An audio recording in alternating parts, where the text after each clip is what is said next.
তো বরাবরের মতন চলে আসলাম বন্ধুর সবুজ কৃষি খেতে। তো একই ভিডিও আমি ফেসবুকে এবং ইউটিউবে আপলোড করি। তো দেখা গেছে ইউটিউবে যে পরিমাণ ভিউ আসে ফেসবুক থেকে তার অর্ধেক ভিউও আসে না।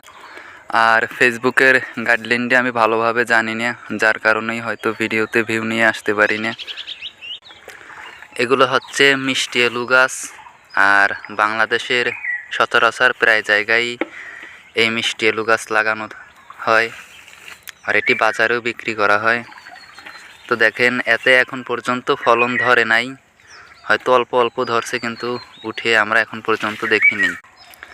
যারা ভিডিওটি ইউটিউব থেকে দেখছেন তারা যদি নতুন দর্শক হয়ে থাকেন অবশ্যই চ্যানেলটি সাবস্ক্রাইব করে রাখবেন, আর যারা আইডি থেকে দেখছেন তারা অবশ্যই আমার আইডিটারে ফলো করে রাখবেন।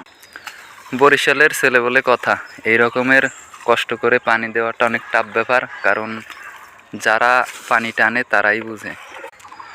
বরিশালের জনপ্রিয় একটি বিড়ি, এটা হচ্ছে কারিকর বিড়ি, ঠিক আছে। তো আমাদের গ্রামে এটা সচরাচর সবাই খায়, কারণ বর্তমানে সিগারেটের প্রচুর দাম, যার কারণে মানুষ এই কারিকরের দামও বাড়ে গেছে অনেক।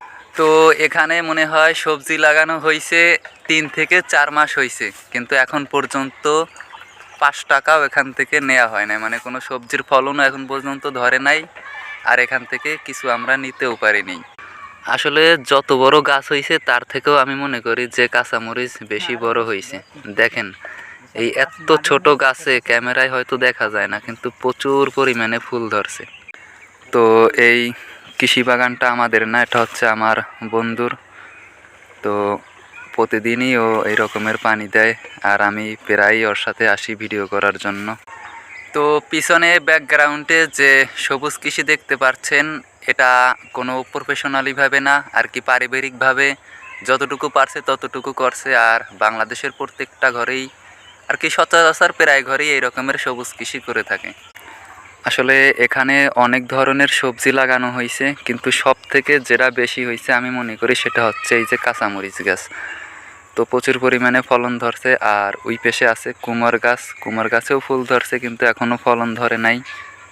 তো সবাইকে আবার একবার বলে দিচ্ছি, যারা আমার ভিডিওটি ইউটিউব থেকে দেখছেন তারা অবশ্যই চ্যানেলটি সাবস্ক্রাইব করে নেবেন, আর যারা অলরেডি সাবস্ক্রাইব করেছেন তাদেরকে অসংখ্য ধন্যবাদ। যারা ভিডিওটি আইডি থেকে দেখছেন তারা অবশ্যই আইডিটি একটু ফলো করে রাখবেন।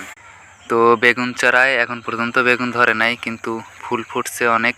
আর এই রকমের আর কি, যখন ফুল ফোটে তখন সব কিছু দেখতেই ভাল লাগে, সেটা হোক মানুষ আর হোক বেগুন গাছ। আবার মোর গায়ে মারিস না, একটু ভিডিও করতে আইছি, দাওয়াই দি।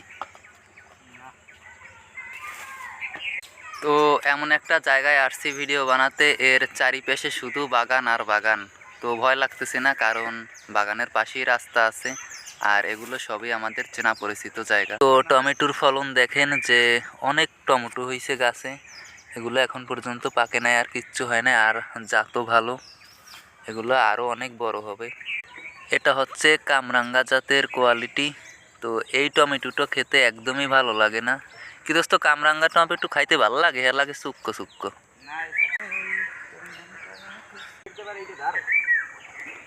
হ্যাঁ, ও সাইডে ওইডে ধারে, আবার এই সাইডে এইডে ধারে।